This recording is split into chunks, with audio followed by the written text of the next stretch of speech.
Kanang yabag kayat ta pero gidasig ta og kanta samtang nanarapo.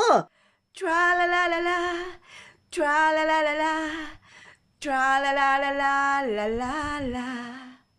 Unya, sasigin akong balik-balik. Kalit ko nakahilak.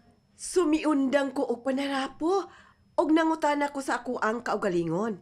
Og nganong sa maong kanta, kalit ko mihilak. Og blanco ang akong hunahuna og dili na ko matubag, so ako na lang siyang gipasagdan. Pero karong gabi una, nangamuyo ko. Og migiya ka nako ang pagpagawas sa mga demonyo sa lawas sa baboy.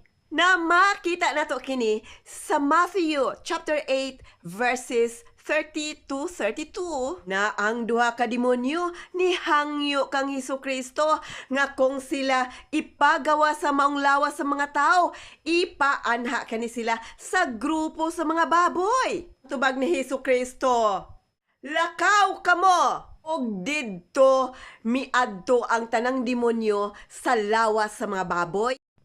Kanigiya lang kani kanako nga mao kani pagahimuon kung kinsa man katong mga nagtukang tralala.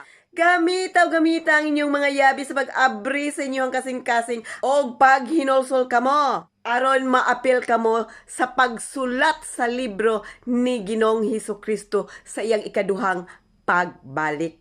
Og dali ra kayo pagawason ang daotang espiritu sa atong mga kaugalingon, ingon anira. Ato walang pandungan ang ato ang mga ulo og ato ang ignon sa ngalan sa balang espiritu ni Hesukristo. Gawas demonyo! Amahan nga langit nun, pasayluwa sila kay wala sila masayod sa ilang gibuhat. Nakasulat, hinagiban, pulong sa Dios.